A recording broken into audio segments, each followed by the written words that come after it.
नमस्कार दोस्तों, मैं सीएस सुदेश कुमार गुप्ता आज आपके सामने बात करूंगा इलेक्ट्रिक व्हीकल के ऊपर मिलने वाली डिडक्शंस के लिए। दोस्तों, जब भी हम कोई इलेक्ट्रिक व्हीकल लेते हैं या कोई नॉर्मल व्हीकल लेते हैं तो ऑब्वियसली मैक्सिमम 90% का रेशियो है कि वो बैंक से लोन जरूर लेते हैं।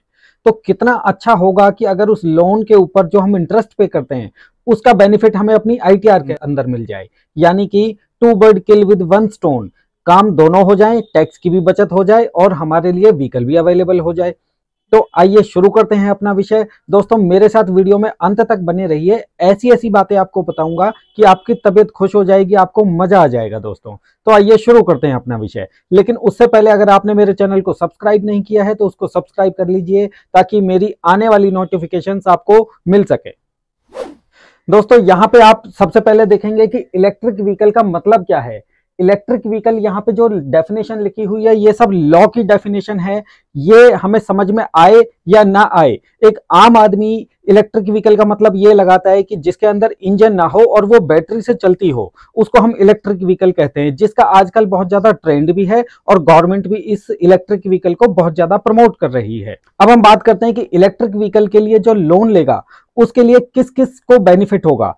सबसे पहले हम लोग देखेंगे कि उसका बेनिफिट सिर्फ एक इंडिविजुअल को अवेलेबल होगा और कोई भी उसका बेनिफिट क्लेम नहीं कर सकता। मींस कोई कंपनी हो, एलएलपी हो, उसके लिए ये बेनिफिट नहीं है। दूसरी बात हम देखेंगे कि वो लोन इलेक्ट्रिक व्हीकल के ऊपर लिया हुआ हो और वो लोन 1 अप्रैल 2019 से 31 मार्च 2023 के बीच में सैंक्शन होना चाहिए। यानी 2019 से पहले का कोई लोन हो या बाद में कोई लोन सैंक्शन हुआ हो तो उसका बेनिफिट हमें नहीं मिलेगा। तो यहां पे हमें सोचना चाहिए दोस्तों, अभी हमारे पास ज्यादा टाइम नहीं है। अभी फरवरी का महीना शुरू हो चुका है, फरवरी 2023 का, यानी फरवरी और मार्च ये सिर्फ 2 महीने हैं जब हम इलेक्ट्रिक व्हीकल को परचेज करेंगे और लोन लेंगे तो हमें अपनी आईटीआर के अंदर डिडक्शन का बेनिफिट मिलेगा। नेक्स्ट पॉइंट हम देखेंगे दोस्तों कि जो डिडक्शन है वो सिर्फ इंटरेस्ट पेएबल के ऊपर अवेलेबल है, प्रिंसिपल के ऊपर अवेलेबल नहीं है। और ये इलेक्ट्रिक व्हीकल का जो लोन है ये किसी बैंक या किसी फाइनेंशियल इंस्टीट्यूशन से होना चाहिए। बैंक मींस जैसे HDFC bank, ICICI bank. Financial institution जैसे कोई एनबीएफसी हो, जैसे एवी स्मॉल फाइनेंस बैंक है, ईसाफ स्मॉल फाइनेंस बैंक है, वगैरह वगैरह। यहां पे हम जानेंगे कि एक इलेक्ट्रिक व्हीकल के ऊपर जो हमने लोन लिया है उसके लिए हमें डिडक्शन क्या मिलेगी। दोस्तों, इनकम टैक्स का सेक्शन 80EE के अंदर आप देखेंगे कि एक्चुअल अमाउंट ऑफ इंटरेस्ट और 1,50,000 रुपए दोनों में जो भी कम है उसकी हमें डिडक्शन मिलेगी। अगर किसी लोन के ऊपर 1 साल के अंदर हमने 1,50,000 रुपए से ज्यादा इंटरेस्ट की पेमेंट की है तो मैक्सिमम डिडक्शन 1,50,000 रुपए की है। लेकिन दोस्तों, मेरे साथ वीडियो में बने रहिए, अभी मैं डिस्कस करूंगा कि इस इलेक्ट्रिक व्हीकल के लोन के ऊपर एक बिजनेसमैन को किस तरीके से फायदा है और एक सैलरीड क्लास को किस तरीके से फायदा है। बिजनेसमैन में भी एक बड़े बिजनेसमैन, एक छोटे बिजनेसमैन, सबकी एक एनालिसिस आपके सामने रखूंगा ताकि आपको ज्यादा से ज्यादा टैक्स का बेनिफिट हो सके। दूसरा बेनिफिट यह है कि दोस्तों इसके ऊपर जीएसटी का रेट 5% का है, जबकि as compare to this electric vehicle जो अदर व्हीकल है यानी पेट्रोल और डीजल वाले व्हीकल है, किसी के ऊपर 12% जीएसटी रेट है, किसी के ऊपर 18% है या 28% तक भी जीएसटी का रेट है। यहां पे मैं कुछ और आपको क्लैरिफिकेशन जरूर कर देता हूं। ये जो इंटरेस्ट का बेनिफिट है ये तब तक हमें मिलता रहेगा जब तक उस इलेक्ट्रिक व्हीकल के ऊपर लोन कंटिन्यू रहेगा।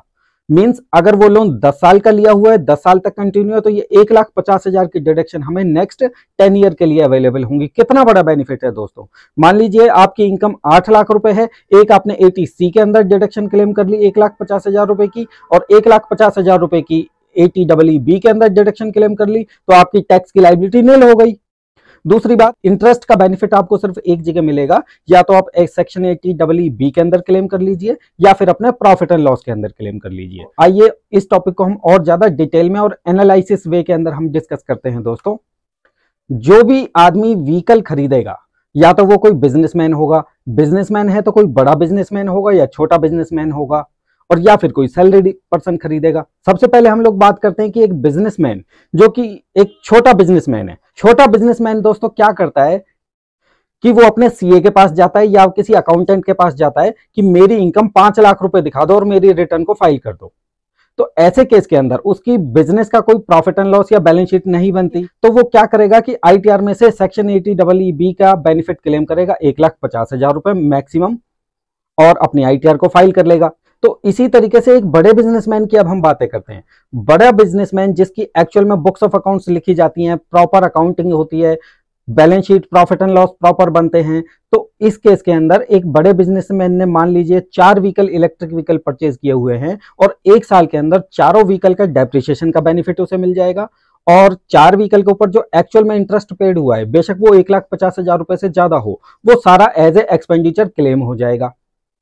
तो इस केस के अंदर अगर एक बिजनेसमैन प्रॉफिट एंड लॉस के अंदर इस डेप्रिसिएशन और इंटरेस्ट के अमाउंट को क्लेम कर रहा है, तो उसको सेक्शन 80EE के अंदर 1,50,000 की डिडक्शन क्लेम करने की अथॉरिटी नहीं है। और क्लेम करना भी क्यों है? जब किसी को 5 लाख रुपए की डिडक्शन मिल रही है तो 1,50,000 क्यों क्लेम करेंगे? ऑब्वियसली हम 5 लाख रुपए क्लेम करेंगे। अब बात करते हैं हम सैलरीड पर्सन की। सैलरीड पर्सन को इसका तो बहुत ही अच्छा बेनिफिट होता है। क्यों होता है? क्योंकि सैलरीड पर्सन की ना बैलेंस शीट बनती है, ना प्रॉफिट एंड लॉस बनता है, ये उसको तो सीधा सीधा एक सैलरी इनकम होती है और सैलरी इनकम पर जो भी टैक्स बनता है वो कट जाता है। ऐसे में अगर एक सैलरीड पर्सन अपने एम्प्लॉयर को जाके ये कहेगा कि मैंने इलेक्ट्रिक व्हीकल लिया है और उसका इंटरेस्ट का सर्टिफिकेट वहां देगा, तो ऑब्वियसली उसकी इनकम कम हो जाएगी 1,50,000 रुपए तक। 1 लाख रुपए का 30% यानी 30,000 रुपए प्लस एजुकेशन सेस 4% यानी कि 1,200 रुपए, तो टोटल 31,200 का बेनिफिट उसको एक्स्ट्रा हो जाएगा। लेकिन ये मौका हमारे पास सिर्फ और सिर्फ 31 मार्च 2023 तक है। इसके बाद ये डिडक्शन अवेलेबल नहीं होगी, क्लेम नहीं कर पाएंगे। तो आप इसका बेनिफिट जल्दी से जल्दी उठाएं और ज्यादा से ज्यादा उठाएं। इसमें और भी दूसरे बेनिफिट्स हैं। अगर हम इलेक्ट्रिक व्हीकल परचेज करते हैं दोस्तों, इसकी रनिंग कॉस्ट लो होती है। यहाँ पे आप देखेंगे तो रोड टैक्स, रजिस्ट्रेशन फीस भी इसका नहीं लगता, लो मेंटेनेंस है। घर पे ही आप इसका रिचार्ज पॉइंट लगा के गाड़ी को रिचार्ज कर सकते हैं। मान लीजिए आपको सुबह कहीं जाना है तो रात को रिचार्ज कीजिए, सुबह आपको गाड़ी रेडी मिलेगी। स्मोक का पोल्यूशन नहीं है और भी बहुत सारे बेनिफिट्स आप यहाँ पे देख सकते हैं दोस्तों। तो ये थी दोस्तों एक इलेक्ट्रिक व्हीकल से रिलेटेड सारी बातें। तो दोस्तों आज का ये वीडियो इनकम टैक्स वाला ने कंपाइल किया था और आज के वीडियो से रिलेटेड आपके मन में कोई भी डाउट हो, कोई भी क्वेश्चन हो, तो नीचे कमेंट सेक्शन के अंदर उसको लिखें, मैं श्योरली उसका रिप्लाई करूंगा। और अगर आपको मेरे द्वारा दी गई जानकारी अच्छी लगी हो तो मेरे चैनल को सब्सक्राइब करें और लास्ट में बेल आइकन दबाना ना भूलें। Thank you.